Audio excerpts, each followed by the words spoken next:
Tinju Naga Penggetar Langit. Bagian 118. Di dalam dunia ilusi dan tiannya, Feng Yuan akhirnya memahami gerakan kedua jurus pedang tarian naga, sehingga ia menjadi ingin menantang Xiao Wan di arena gladiator untuk menjadikannya sebagai lawan uji coba jurus pedang ini. Gerakan kedua jurus pedang tarian naga ini mengeluarkan kobaran api berbentuk naga, atau siluet naga saat diayunkan, dan saat ayunan pedang itu mengarah pada musuh, maka ratusan sisik naga yang mirip dengan bulan sabit akan melesat ke arah musuh. Teknik berpedang ini sangat cocok digunakan ketika berhadapan dengan musuh yang banyak, karena musuh tersebut akan kesulitan menghindari sisik naga tersebut. Sekarang aku telah memiliki variasi teknik berpedang, dan aku akan menjadi pendekar pedang hebat di masa depan. Feng Yuan tertawa bangga. Hei, siapa yang tidur di kamar sebelah? Jangan tertawa seperti orang gila, kampret! Umpat murid yang tidur di kamar sebelah Feng Yuan. Hah, apa yang kau katakan? Saat Feng Yuan mengerutkan keningnya. Apakah gelar nomor 1 di sekte pedang bintang ini hanyalah lelucon saja?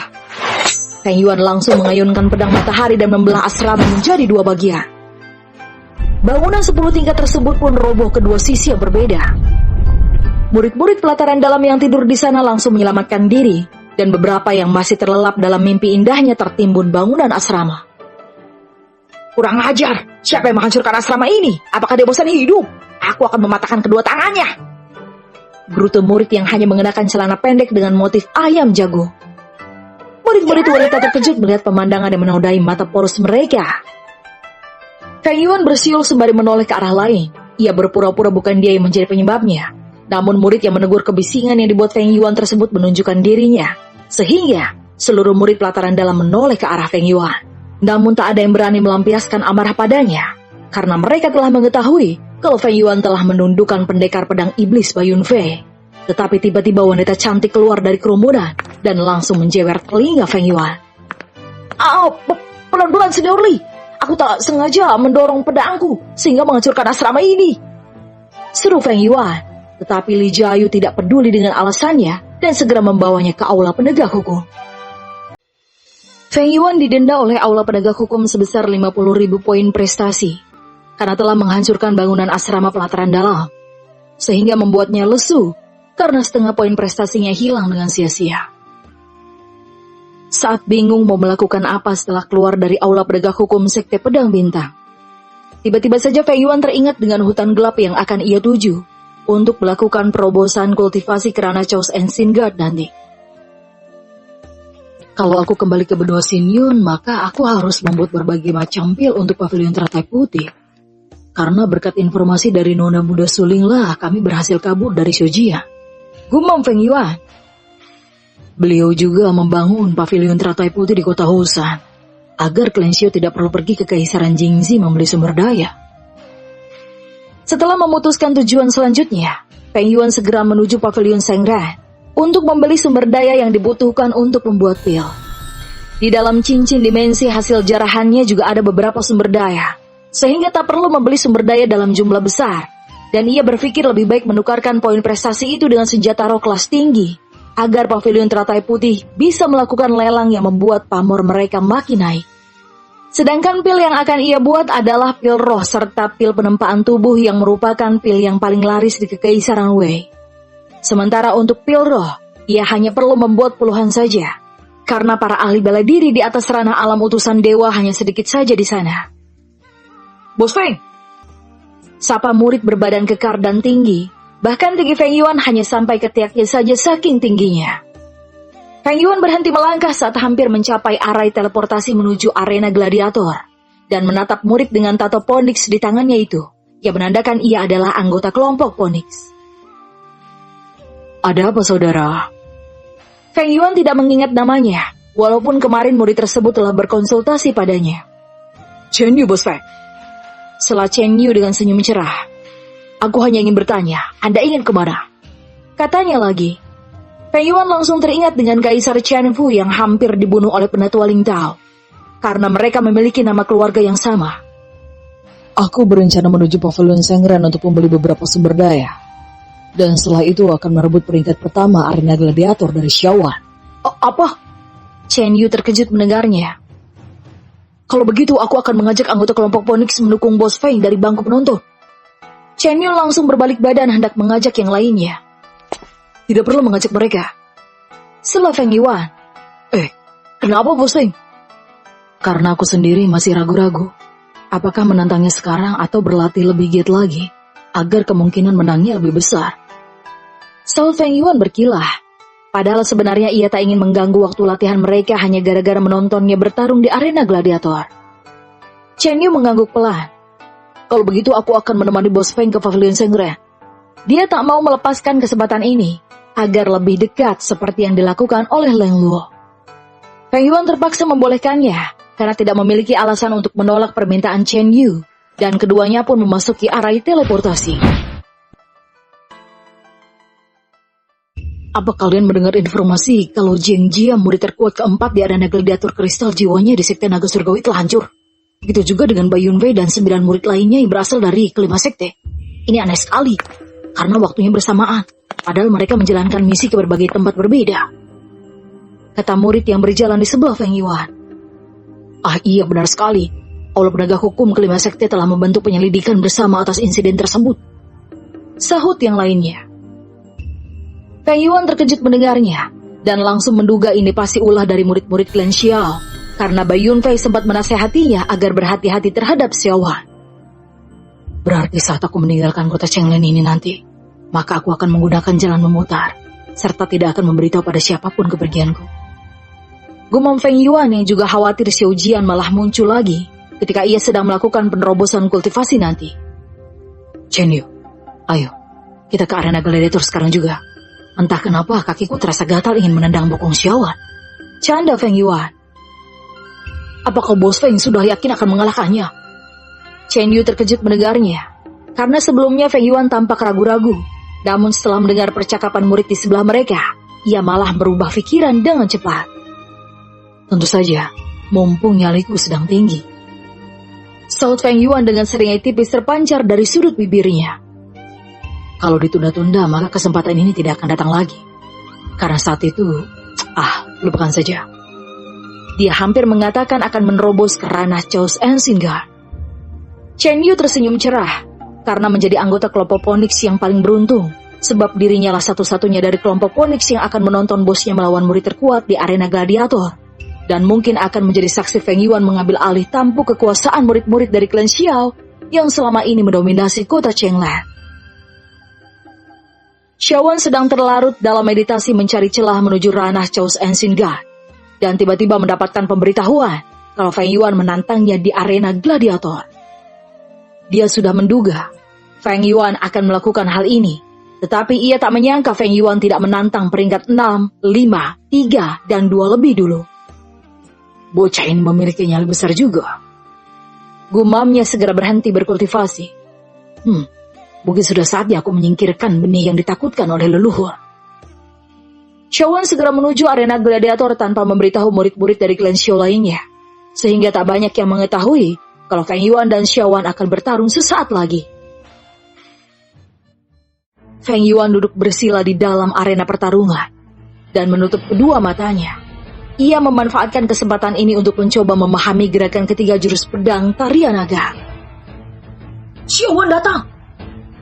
Seru salah satu murid yang berada di bangku penonton, dan seluruh mata tertuju padanya. Xiaowan mengabaikan pandangan murid-murid lain padanya, dan ia langsung terbang menuju arena pertarungan. Kamu memiliki nyali yang tinggi juga. Sapanya berhenti melangkah 5 langkah dari posisi Feng Yuan duduk bersila. Seulas senyum cerah terpancar dari sudut bibir Feng Yuan setelah mendengar suara dari murid yang ingin ia tendang bokongnya tersebut. Aku mengira kamu akan berpura-pura sakit perut untuk menunda agar tidak bertarung denganku. Karena selama ini kamu selalu menggunakan tangan murid lain untuk melenyapkanku. Xiaowan hanya tersenyum mendengar ucapan Feng Yuan, dan ia tahu Feng Yuan ingin memprovokasinya. Walaupun ucapannya ada benarnya, namun sudah sifatnya selalu bersikap tenang, dan bahkan tak banyak yang bisa membuatnya tertawa, apalagi memancing amarahnya. Roh bela diri harpi atau manusia setengah burung melayang 50 tombak dari permukaan tanah. Sayapnya berwarna putih dengan wajah cantik, sehingga Feng Yuan terpesona melihatnya. Tetapi tiba-tiba di tangannya muncul busur panah, dan roh bela diri milik Xiaowan itu segera menembakkan ratusan anak panah yang terbuat dari energi spiritual angin. Feng Yuan mengerutkan keningnya, karena roh bela diri harpi itu sangat agresif sekali. Padahal lonceng tanda pertarungan akan dimulai belum berbunyi. Ratusan anak panah tersebut tak terlihat oleh mata, dan hanya bisa dirasakan dengan mengalirkan energi spiritual. Untung saja Feng Yuan langsung sigap saat melihat roh bela diri harpi melakukan gerakan seperti akan memanah, sehingga ia berhasil menghindari serangan ratusan anak panah dari energi spiritual angin tersebut.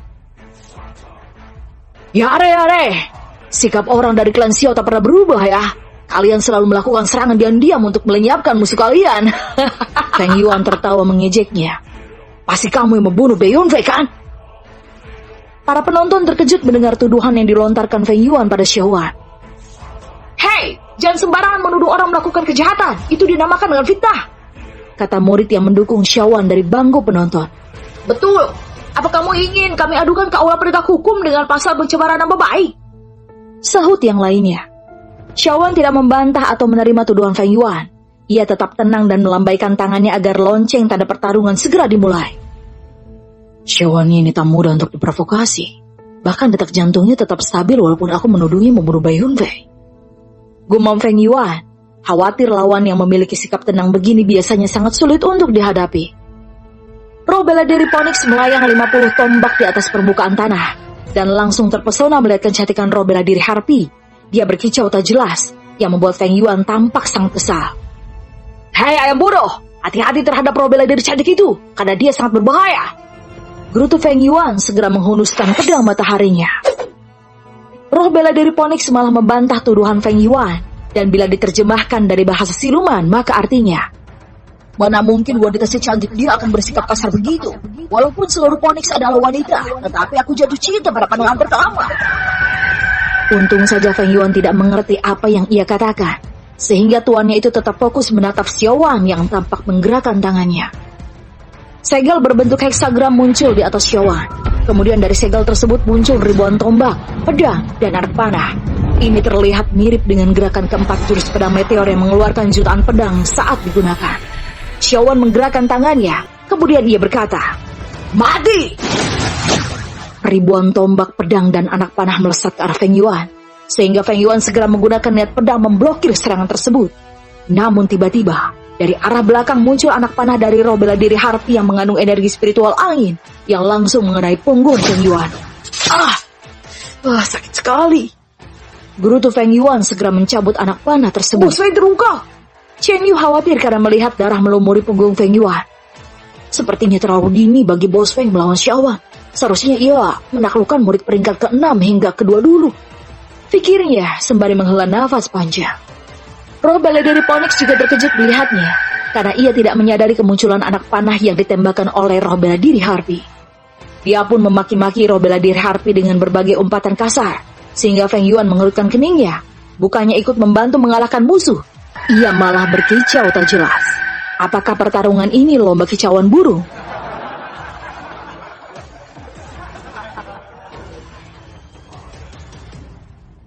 Aku sangat kecewa padamu, Feng Yuan. Xiaowan mencibirnya.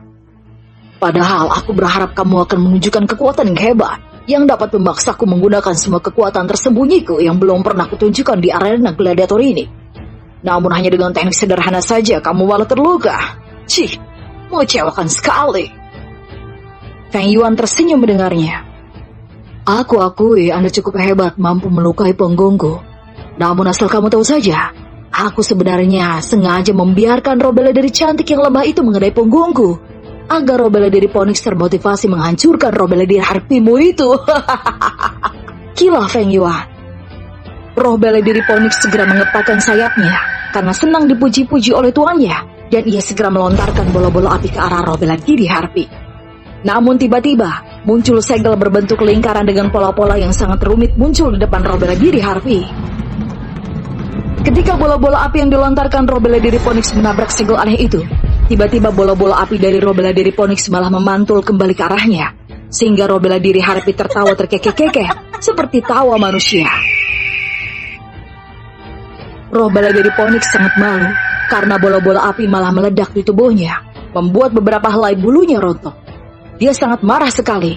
Kedua bola matanya berubah menjadi kobaran api, dan dari mulutnya keluar bola api kecil yang langsung berubah menjadi sangat besar. Ia berencana membuat bola api raksasa seperti saat membakar semua asap hitam milik Bayun Fei. Feng Yuan juga terkejut melihat segel aneh yang digunakan oleh Xiaowan itu, yang akhirnya menyadari akan sangat sulit menghadapi Xiaowan bila menggunakan serangan jarak jauh. Apakah aku menggunakan tapak iblis saja? Namun aku tidak akan kelihatan seperti pendekar pedang nantinya. Gumam Feng Yuan. Ia bingung memikirkan cara mengalahkan Xiaowan. Roh bela diri Phoenix menyemburkan bola api raksasa ke arah roh bela diri Harpy, yang langsung menembakkan anak panah yang terbuat dari energi spiritual angin.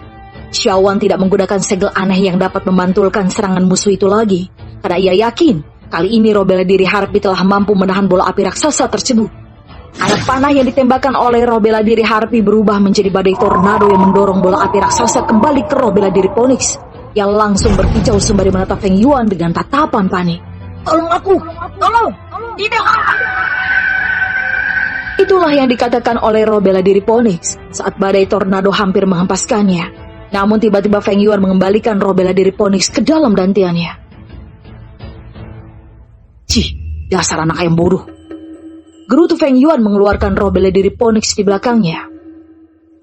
Kenapa kamu tidak mengepakkan sayapmu, mengeluarkan badai api menahan badai tornado itu? Feng Yuan sangat kesal dengan tingkahnya itu. Roh bela diri Phoenix berkicau lagi, mengatakan kalau ia sangat panik saat itu, sehingga lupa cara untuk bertahan dari serangan roh bela diri Harpy tersebut. Kamu alihkan perhatian roh bela diri cantik itu, dan jangan sampai ia melukai punggungmu lagi, kata Feng Yuan pada roh bela diri Phoenix melalui suara telepati, yang langsung dibalas dengan anggukan kepala oleh roh bela diri Phoenix. Dalam satu kedipan mata, Feng Yuan telah muncul 5 langkah dari Xiaowan, yang tetap tenang dan segera mengayunkan tangannya. Segel berbentuk heksagram kembali muncul mengeluarkan ratusan tombak, pedang, dan anak panah. Gerakan kedua, jurus pedang, tarian naga. Ha! Feng Yuan mengayunkan pedang matahari yang langsung mengeluarkan siluet naga api, dan sesaat kemudian ratusan sisik naga api berbentuk bulan sabit melesat ke arah Xiaowan. Ledakan keras terjadi akibat kedua teknik bela diri mereka saling berbenturan. Roh bela diri Phoenix juga tak mau ketinggalan. Dia melesat ke arah roh bela diri Harpy dan langsung melepaskan puluhan pedang api, sehingga roh bela diri Harpy tersebut tidak sempat untuk menyerang Feng Yuan secara diam-diam seperti tadi. Xiaowan segera mundur 1 langkah dan menarik pedang roh kelas surga dari sarung pedang di punggungnya. Hah, Senior Xiaowan akhirnya menggunakan pedang badainya, kata murid yang menonton pertarungan mereka dengan takjub, karena Xiaowan belum pernah menarik pedang tersebut ketika bertarung melawan murid-murid lain. Aneh sekali, bukankah Senior Xiaowan berhasil menekan Feng Yuan sejak tadi? Sahut yang lainnya. Chen Yu menggerakkan giginya dan berharap Feng Yuan baik-baik saja setelah mendengar ucapan murid-murid di sebelahnya. Xiaowan segera mengayunkan pedang badai ke arah asap hitam di hadapannya, dan tiba-tiba saja terdengar suara besi beradu dengan keras. Area di sekitarnya terdistorsi, dan tiba-tiba asap hitam tersebut menghilang. Pedang badai Xiaowan dan pedang matahari Feng Yuan ternyata saling berbenturan. Karena setelah ledakan terjadi, Feng Yuan memanfaatkan kesempatan itu menyelinap ke dalam ledakan untuk melakukan serangan diam-diam kepada Xiaowan. Namun sayang sekali, ternyata Xiaowan menyadari kedatangan Feng Yuan dan segera menghunus pedang badainya. Seulas senyum tipis terpancar dari sudut bibir Xiaowan, karena ia sangat menikmati pertarungan ini. Aku tak menyangka kamu berhasil membuatku mundur selangkah, Feng Yuan. Setelah berkata demikian, segel heksagram kembali muncul dari belakang Xiaowan. Kemudian ratusan tombak, pedang, dan anak panah segera melesat ke arah Feng Yuan. Gerakan keempat, jurus pedang meteor. Ha! Feng Yuan segera membalas serangannya, dan jutaan pedang tiba-tiba jatuh dari langit. Hanya dalam satu kedipan mata saja, jutaan pedang itu telah menyapu serangan dari Xiaowan, dan jutaan pedang tersebut juga mengarah padanya. Xiaowan tidak mundur atau panik. Dia tetap tersenyum, dan segel aneh berbentuk lingkaran muncul 1 jengkal di atas kepalanya. Jutaan pedang itu memantul kembali ke langit. Feng Yuan mengurutkan keningnya, karena tak menyangka jutaan pedang itu bisa dipentalkan oleh segel. Bersambung.